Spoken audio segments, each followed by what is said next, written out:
Bismillahirrahmanirrahim. Assalamualaikum warahmatullahi wabarakatuh. Kembali lagi bersama saya, Pak Maulana, dalam pembelajaran matematika. Pada video kali ini kita akan kembali membahas soal AKM atau Asesmen Kompetensi Minimum bidang numerasi pada jenjang SMP. Sama seperti sebelumnya, bagi kalian yang belum tahu di mana tempat mengakses soal asesmen kompetensi minimum, jadi kalian bisa langsung masuk ke website pusmenjar.kemdikbud.go.id/akm. Nah, kemudian untuk pilihannya kalian bisa scroll. Di sini ada 3 pilihan, numerasi, literasi teks fiksi, kemudian yang ketiga ada literasi teks informasi. Nah, kalian bisa pilih yang numerasi untuk mengerjakan soal-soal yang berkaitan tentang angka. Kemudian karena sekarang kita ingin membahas soal yang berkaitan tentang numerasi jenjang SMP, jadi kita pilih untuk level 4, yaitu untuk kelas 8. Oke. Nah, karena pada video sebelumnya kita sudah membahas tentang geometri, kita juga sudah membahas tentang sampel soal aljabar. Nah, untuk video kali ini kita akan membahas yang berkaitan tentang data dan ketidakpastian, khususnya pada materi ketidakpastian dan peluang. Oke, langsung saja kita klik materinya. Oke, pada video kali ini kita akan membahas 7 soal tentang ketidakpastian dan peluang. Nah, karena soalnya tampilannya sudah cukup muat, jadi bisa langsung kita kerjakan di website ini saja. Nah, langsung saja kita masuk ke soal nomor 1. Nah, pada soal nomor 1 ini kita diberikan sebuah gambar roda putar. Kemudian diberi keterangan bahwa gambar berikut merupakan sebuah roda putar yang dibagi menjadi 24 bagian. Pada sebuah acara, seorang tamu memutar panah yang dapat berhenti di sembarang bagian roda. Apabila terdapat 7/24 bagian berwarna biru, 1/8 bagian ungu, 5/12 bagian kuning, dan sisanya berwarna merah, maka peluang yang paling kecil yang ditunjukkan warna panah adalah. Nah, dari sini kita diberikan beberapa bagian untuk setiap warna. Nah, untuk bagian yang berwarna biru itu sudah ditunjukkan bahwa jumlahnya ada 7/24. Kemudian yang berwarna ungu 1/8, kuning 5/12, dan sisanya berwarna merah. Nah, untuk yang berwarna biru, jadi itu jumlahnya ada 7/24. Nah, karena rodanya ada 24 bagian, berarti bisa langsung kita biarkan begini saja. Kemudian untuk yang berwarna ungu, kita ubah penyebutnya dari 1/8, kita ubah menjadi penyebut 24. Jadi kedua penyebut dan pembilangnya ini kita kali dengan 3, sehingga berbentuk 3/24. Nah, berarti untuk bagian yang berwarna ungu ada 3/24. Kemudian yang berwarna kuning itu ada 5/12. Nah, kita ubah juga menjadi penyebut 24. Jadi kita kali 2 penyebut dan pembilangnya menjadi 10/24. Nah, karena yang berwarna biru ada 7 dari 24 bagian, kemudian yang berwarna ungu ada 3 dari 24 bagian ini, kemudian yang berwarna kuning ada 10 dari 24 bagian.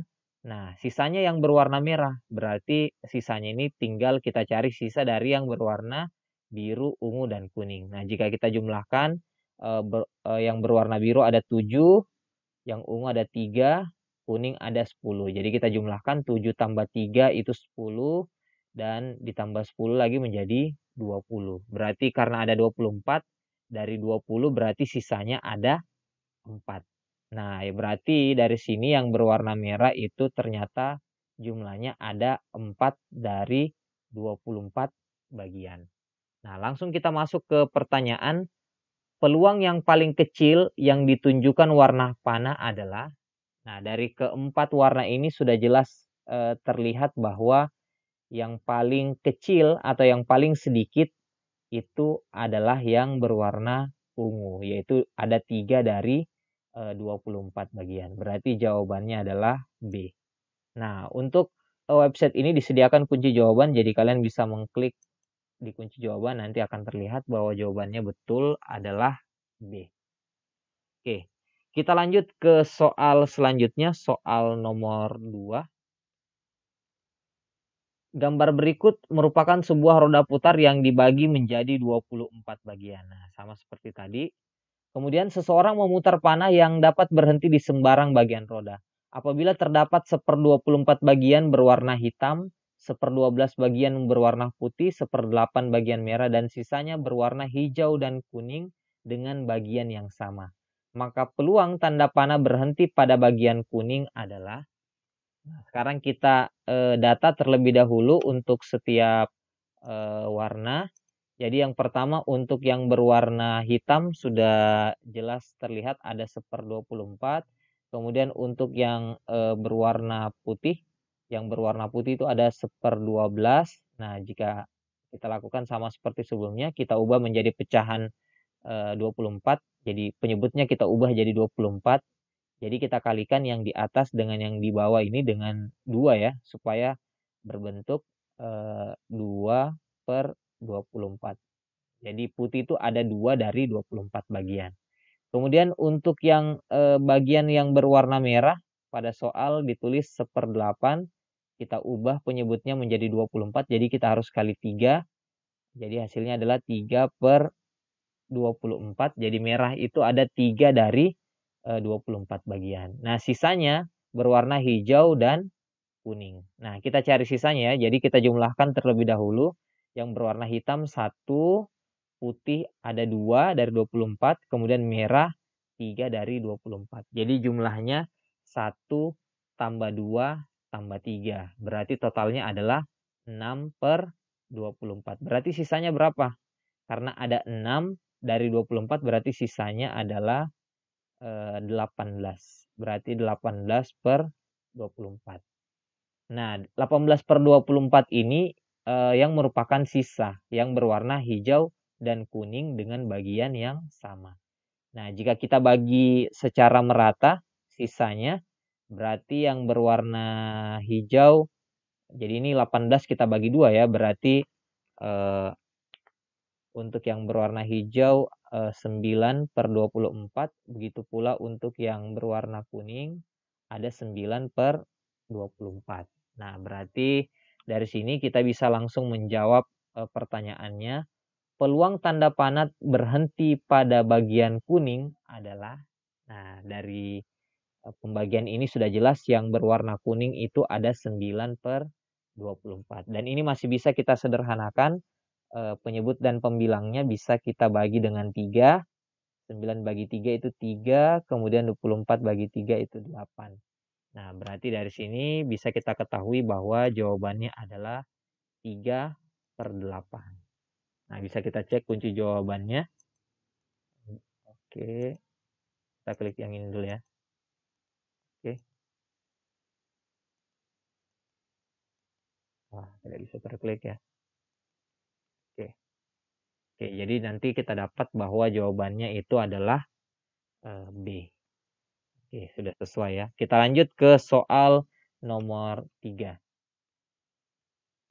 Oke, soal nomor 3 ini adalah soal tentang papan dart.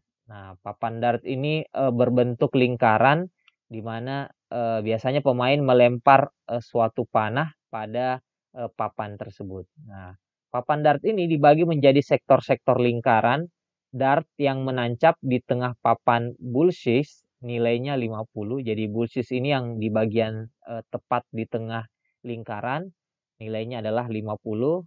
Kemudian nilai double ganda atau dikali 2 diberikan saat dart menancap di lingkaran bagian luar. Jadi untuk bagian luar ini apabila menancap maka poinnya akan dikali 2 tergantung dari di mana dia menancap. Misal di bagian ini ya yang bertuliskan angka 5, kemudian di sisi warna putih ini maka akan dikali 2. Nah, apabila menancap di berarti jadi 10 ya. Dan apabila menancap di bagian ini yang bertuliskan angka 6 maka poinnya menjadi 12. Kemudian apabila dart menancap di lingkaran bagian dalam, maka itu adalah triple. Jadi nilai triple diberikan saat dart menancap di lingkaran bagian dalam. Nah, bagian dalam itu yang ini, di dekat dengan di antara bagian luar dengan blue ace. Jadi yang di bagian dalam ini apabila menancap di sini maka akan lipat 3 ya, akan dikalikan 3.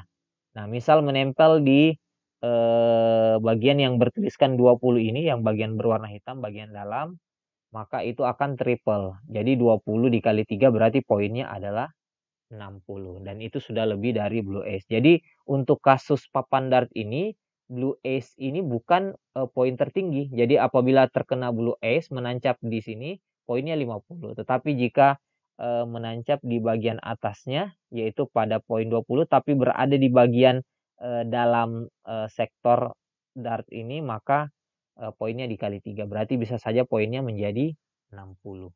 Begitu pula untuk angka-angka yang lain, untuk bagian dalam juga akan dikali 3. Oke, kita langsung saja masuk ke pertanyaan. Dari gambar papan dart, pernyataan berikut yang benar adalah, nah bisa menjawab lebih dari satu. Kita jawab pertanyaan yang pertama.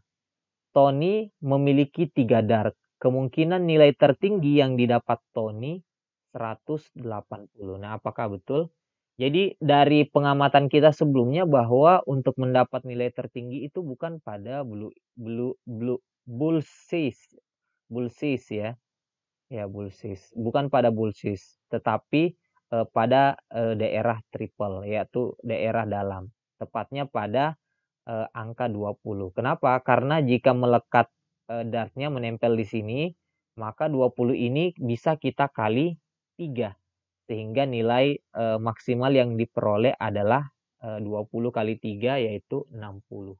Dan jika kita memiliki 3 dart dan selalu menempel di tepat di poin ini 20 kali 3 tadi yaitu 60, tapi 3 kali menempel di sini, berarti total nilai maksimal yang diperoleh yaitu 60 kali 3. Berarti nilai maksimalnya adalah 180. Berarti ini betul. Kemudian untuk yang kedua, apabila Tony memiliki 2 dart, kemungkinan nilai tertinggi yang didapat Tony 100. Nah, untuk pernyataan kedua ini salah. Kenapa? Karena nilai maksimal untuk pelemparan dart ini bukan 50 ya nilai maksimalnya, tetapi 60. Jadi apabila ada 2 dart, maka maksimal yang bisa diperoleh oleh Tony adalah 120. Berarti ini salah, jadi tidak perlu kita pilih. Kemudian yang ketiga, Tony memiliki 3 dart, 2 dart menancap di bagian luar. Kemungkinan nilai tertinggi yang didapat Tony adalah 140.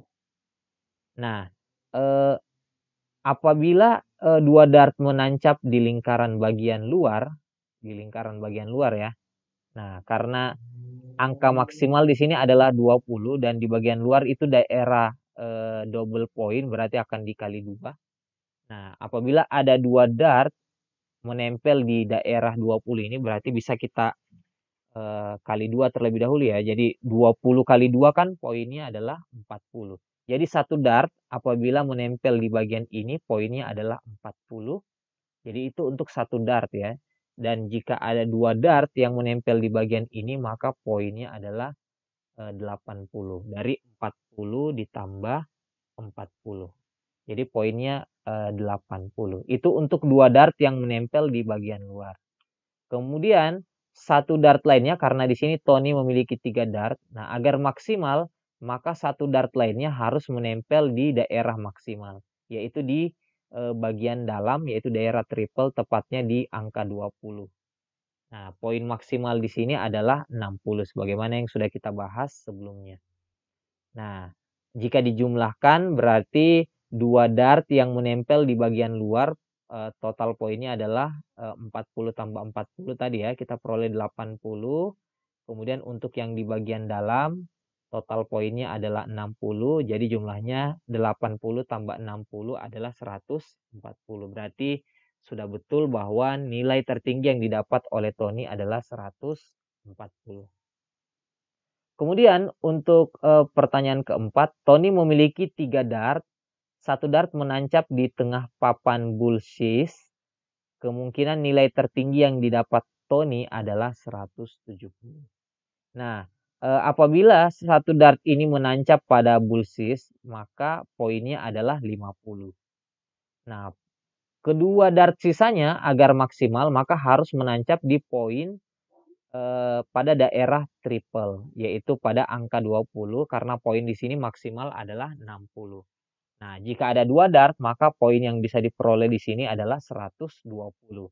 Ditambah poin dari bullseye tadi adalah 50, berarti 120 ditambah 50 itu adalah 170. Berarti sudah betul. Jadi jawaban yang tepat adalah 1, 3, dan 4.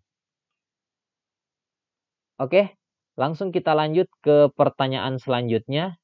Untuk pertanyaan selanjutnya ini judulnya adalah Let's Make a Deal.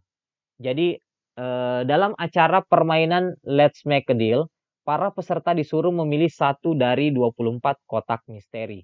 Mereka memilih salah satu dan menyisihkannya, kemudian menyingkirkan 23 kotak lainnya selama acara berlangsung.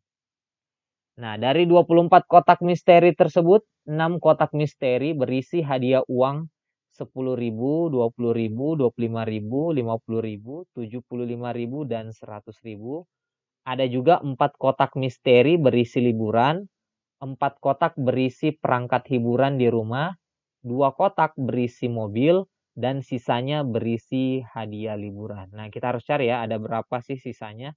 Jadi, tadi 6 yang berisi uang, kemudian ditambah 4 berarti 10, ditambah 4 berarti 14, ditambah 2, 16, berarti sisanya adalah 24 dikurang 16 itu berarti ada 8. Jadi untuk sisa hadiah hiburan ya, jadi untuk hadiah hiburan itu jumlahnya ada 8.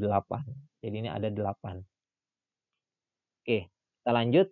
Di 4 babak yang berbeda selama acara, para peserta ditawari sebuah deal atau perjanjian dari pembawa acara, yaitu menerima sejumlah uang dan pergi, atau tetap bermain dan menerima isi kotak yang semula mereka pilih. Pertanyaannya adalah, Jenny telah memilih sebuah kotak untuk disisihkan dan belum ada kotak lain yang disingkirkan. Pernyataan berikut yang benar adalah, nah untuk pernyataan yang pertama, peluang Jenny memilih satu hadiah uang adalah 1/4. Nah, apakah pernyataan ini benar? Jadi peluangnya adalah 1/4 untuk hadiah uang. Nah, sebagaimana untuk mencari peluang langsung saja kita bandingkan. Hadiah uang itu ada berapa? Nah, hadiah uang itu ada 6. Kemudian secara keseluruhan ada 24 kotak. Berarti perbandingannya adalah 6/24. Nah, 6/24 ini jika kita sederhanakan, masing-masing kita bagi 6 itu sama dengan 1/4. Jadi jawaban untuk pertanyaan ini adalah benar. Nah, tadi 6-nya ini dari hadiah uang ya. Jadi hadiah uang itu ada 6, ada 10.000 sampai 100.000. Kemudian secara keseluruhan ada 24, berarti 6/24. Oke.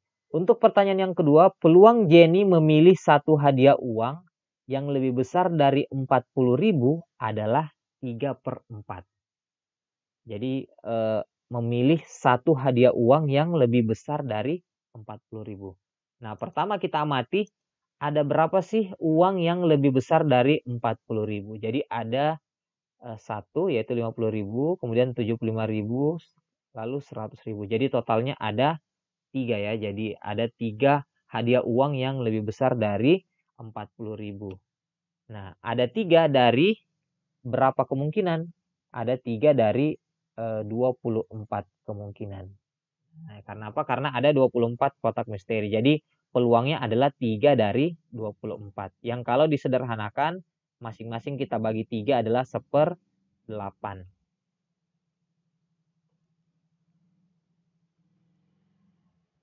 Oke, jadi jawaban untuk pertanyaan yang kedua bukan 3/4, tetapi seharusnya adalah 1/8. Jadi untuk yang pertanyaan yang kedua ini jawabannya adalah salah. Kemudian untuk pertanyaan yang ketiga, peluang Jenny memilih satu hadiah hiburan lebih kecil dibandingkan peluang Jenny memilih hadiah uang. Nah, apakah betul hadiah hiburan peluangnya lebih kecil dari hadiah uang? Nah, bisa kita lihat bahwa yang hadiah hiburan itu ada 8, kemudian hadiah uang ada 6. Nah, berarti dengan demikian bisa kita simpulkan bahwa seharusnya hadiah hiburan itu peluangnya lebih besar karena jumlahnya lebih banyak. Jadi untuk pernyataan ketiga bahwa peluang Jenny memilih satu hadiah hiburan lebih kecil itu salah. Seharusnya hadiah hiburan peluangnya lebih besar dibandingkan hadiah uang karena jumlahnya lebih banyak. Kemudian untuk pertanyaan yang keempat, peluang Jenny memilih satu liburan atau seperangkat hiburan di rumah adalah 1/3. Nah, bisa kita lihat bahwa peluang Jenny memilih satu liburan, jadi bisa kita lihat satu liburan ya. Liburan itu ada 4, kemudian seperangkat hiburan di rumah juga ada 4, dan jika kita jumlahkan totalnya berarti ada 8.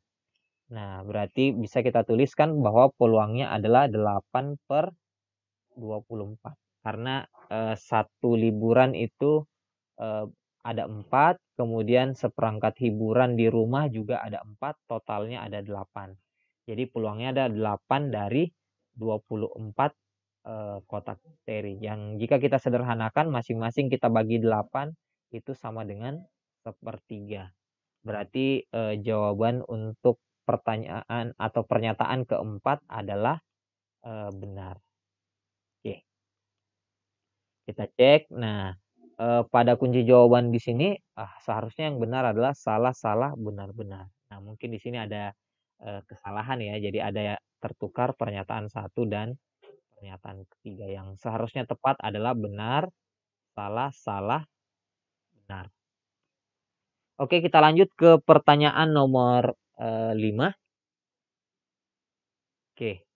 Diagram di bawah ini menunjukkan data pemantauan wabah karena coronavirus disease 19 atau COVID-19 di DKI Jakarta. Data berdasarkan kelompok umur yang berstatus orang dalam pemantauan dan pasien dalam pemantauan atau PDP per tanggal 22 Maret 2020 pukul 6.27.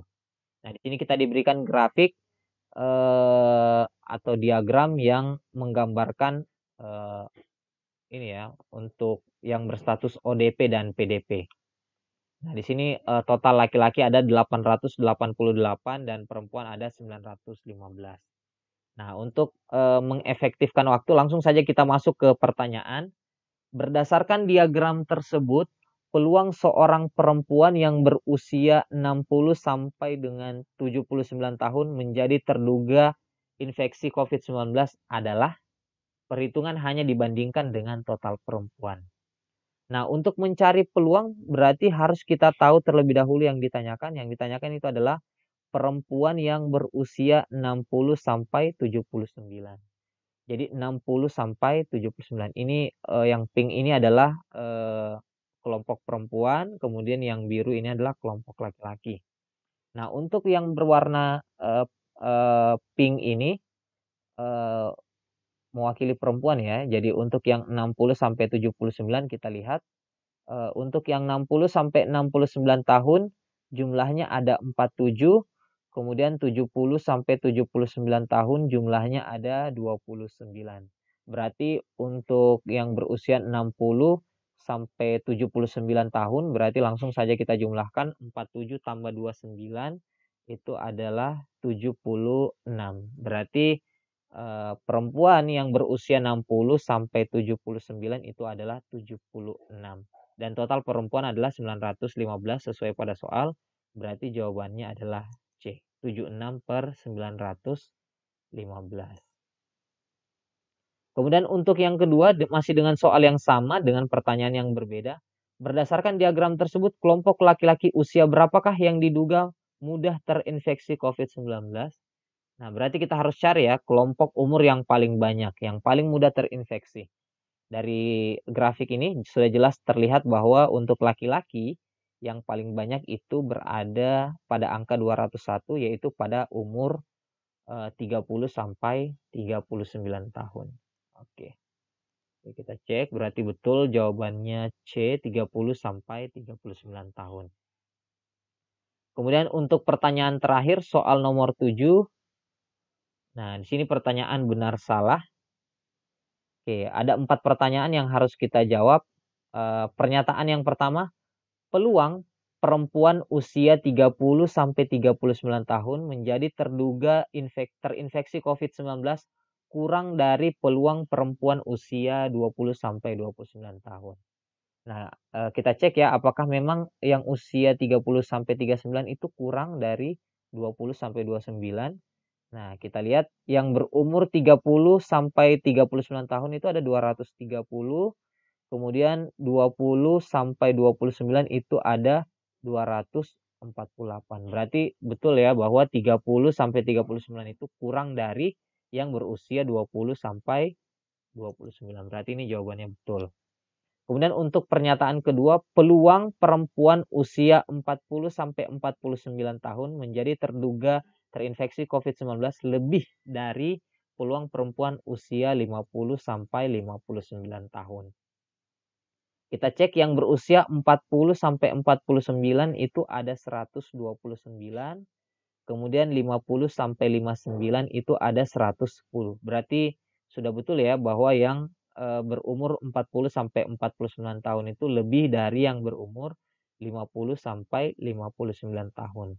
Jumlahnya ya 129 jelas lebih dari 110.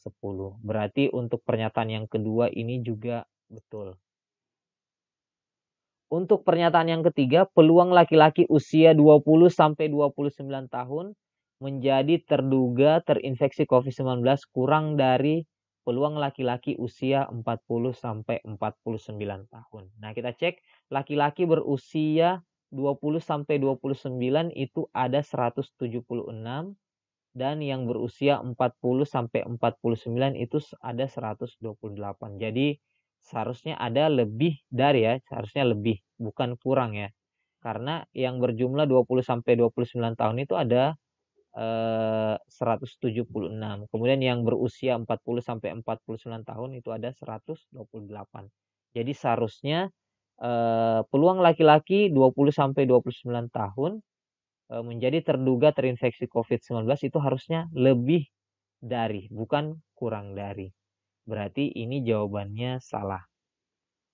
Kemudian untuk pernyataan yang keempat, peluang laki-laki berusia 40 sampai 49 tahun menjadi terduga terinfeksi COVID-19 lebih dari peluang laki-laki usia 50 sampai 59 tahun. Nah, kita cek untuk kelompok usia 40 sampai 49 tahun itu jumlahnya 128, sedangkan kelompok umur 50 sampai 59 itu ada 130. Berarti ini kurang dari ya, jadi lebih sedikit yang 40 sampai 49.